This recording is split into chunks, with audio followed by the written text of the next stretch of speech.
Allô tout le monde. J'avais envie aujourd'hui de vous parler un petit peu, mais de façon différente de d'habitude. On a eu une petite éclaircie aujourd'hui.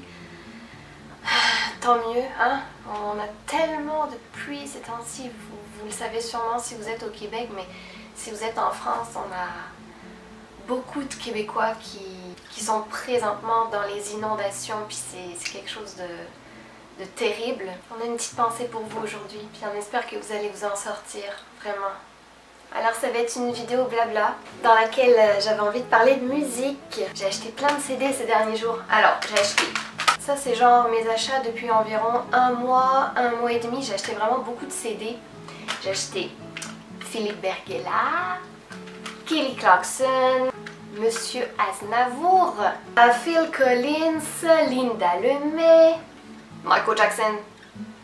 Ah ouais. Puis j'ai acheté Bon Jovi, j'ai acheté Céline.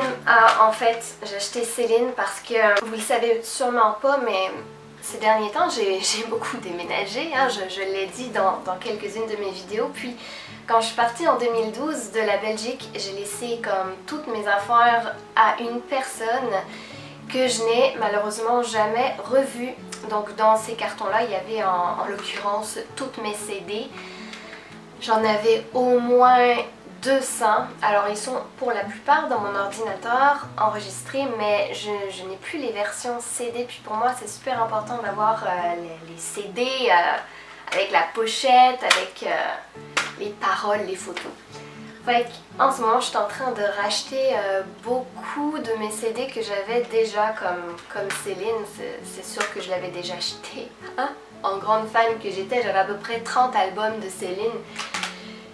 C'est sûr que je pourrais pas toutes racheter parce que je suis pas très riche, mais au moins je vais essayer de racheter toutes mes préférées.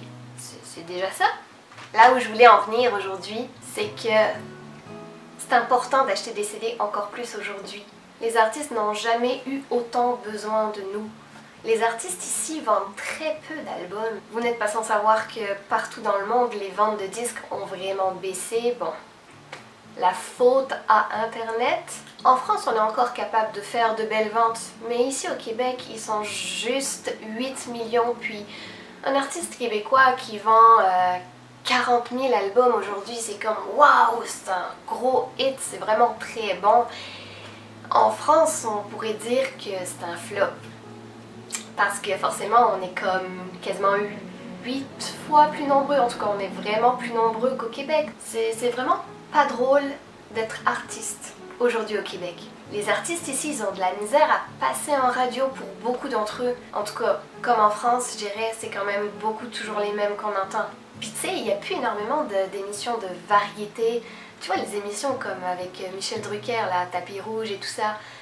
Y en a-tu encore en France? Je sais qu'en France, il y a, comment il s'appelle? Patrick Sébastien. Mais ici, tu sais, il n'y a pas une émission, genre, mettons, le samedi soir ou le vendredi soir avec 2 heures de musique. Tu sais, genre, un artiste vient chanter son dernier hit. On parle 5 minutes de l'album, puis on passe à un autre artiste. Tu sais, vraiment 2 heures de musique non-stop, là. Il n'y a pas ce genre d'émission-là ici. Fait que ce qui arrive, c'est que les gens, ils ne sont plus au courant qu'un artiste sort un nouvel album. Ils sont plus au courant. On dirait que c'est triste, hein, mais tout est calculé pour que les artistes ne vendent plus. En tout cas, pour beaucoup d'entre eux, parce qu'il y en a qui arrivent encore à faire de beaux scores, et tant mieux pour eux, parce qu'ils sont quelque part privilégiés. Je pense que c'est sur mes chats, je vais voir qu'est-ce qu'ils font. Alors voilà, parce qu'ils sont entre guillemets privilégiés par les médias. C'est toujours les mêmes qu'on entend à la radio et demandez-vous pourquoi. Pourquoi est-ce qu'on entend toujours les mêmes chansons à la radio?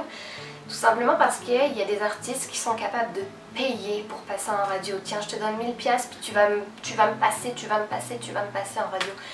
Et il y en a que je comprends très bien qui non seulement n'ont pas les moyens parce que les artistes sont pas riches au Québec, puis face à cette injustice, putain, ça fait chier que tu es obligé de payer pour passer en radio. Il y en a qui veulent rien savoir de ça et je comprends très bien. Ici au Québec, je parle pas d'ailleurs parce que c'est un peu différent. Les artistes ne vivent pas de leur vente d'albums. Ils vivent des shows qu'ils font et peut-être des fois un peu du merchandising, mais ça c'est plus côté Amérique anglophone. Mais s'ils ne faisaient pas de show, je pense que les artistes, ça irait pas. Il y a beaucoup d'artistes au Québec qui sont obligés d'avoir une deuxième job, même s'ils sont connus et reconnus depuis très longtemps, parce que justement ça ne se vend plus. Ce qu'il faut savoir, c'est que produire un album de musique, ça coûte vraiment très cher, notamment la location d'un studio d'enregistrement. Tu sais, si tu veux enregistrer ton nouvel album dans un studio à Montréal, c'est sûr qu'il faut pouvoir le payer, et ce pendant de nombreuses heures. C'est très long la production d'un album. En tout cas, toute la conception est très longue. Tu sais, les gens ils se rendent pas compte là, quand ils ont ça en poche là. Tu sais, ils l'achètent puis ils l'écoutent puis c'est tout là, mais il faut pouvoir créer l'album. Chaque chanson a probablement pris peut-être une centaine d'heures. Certains artistes n'ont tellement pas les moyens justement de se payer un studio professionnel d'enregistrement qu'ils font leur propre studio chez eux et ils vont tout apprendre de A à Z pour pouvoir s'autoproduire. Mais tu sais, à un moment donné, on peut pas avoir tous les talents du monde. C'est déjà pas tant évident d'être chanteur si en plus tu dois faire tout ce qu'il y a autour. Tu sais, ça n'a plus de sens là. L'industrie de la musique va vraiment super mal, puis moi c'est quelque chose qui me touche vraiment. Ici, moi j'habite à Granby, ok? Il n'y a même pas un disquaire dans ma ville. Je pensais même pas que j'allais pouvoir un jour habiter dans une ville où il n'y a pas un disquaire.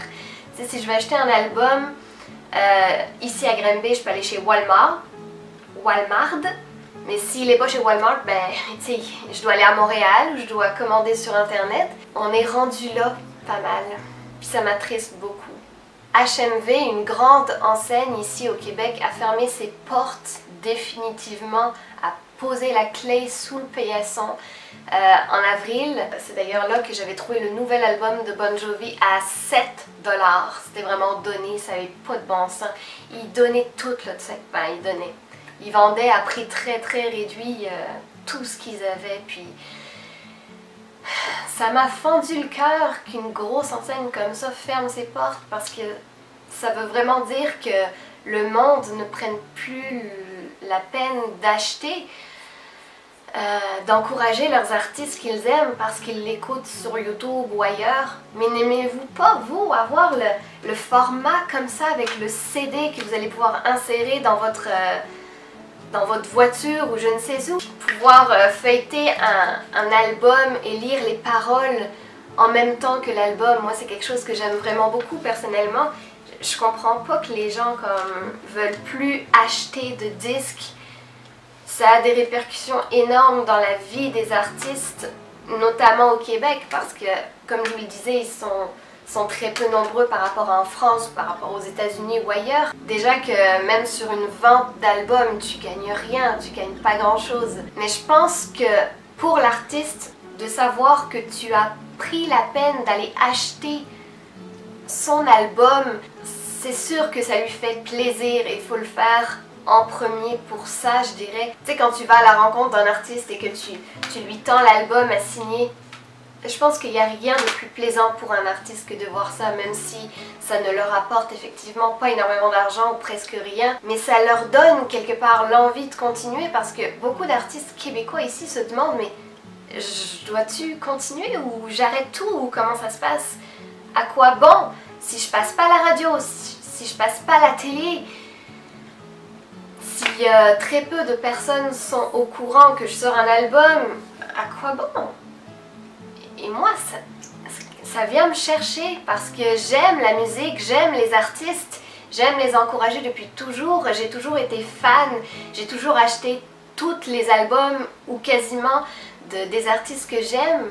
Peu importe qu'ils soient français, québécois, internationaux, anglophones, j'achète la musique. On est d'accord pour dire que Bon Jovi n'a pas besoin de moi, de mes ventes pour payer son loyer. Michael Jackson non plus, puis Céline non plus n'a pas besoin de moi pour continuer à vivre, payer ses factures, etc. Mais moi j'ai besoin d'eux. Moi j'ai besoin d'eux dans ma vie de tous les jours. J'ai besoin de leur musique, j'ai besoin de tout ce que leur musique m'apporte. Et je voudrais pas que ça s'arrête.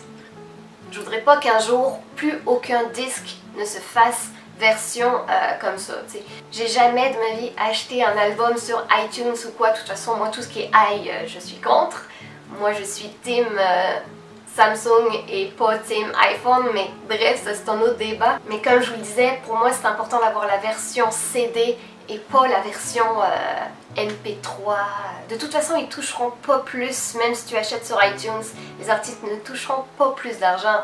Ça change rien à leur vie que tu achètes son album sur iTunes là. Et si Bon Jovi ne s'arrêtera pas demain parce qu'ils vont manquer d'argent pour produire un nouvel album, Dieu merci, ça ne risque pas d'arriver, ben certains Québécois, beaucoup même, je dirais même une grande majorité des artistes québécois, risquent d'arrêter leur art. Et pour moi, c'est dramatique.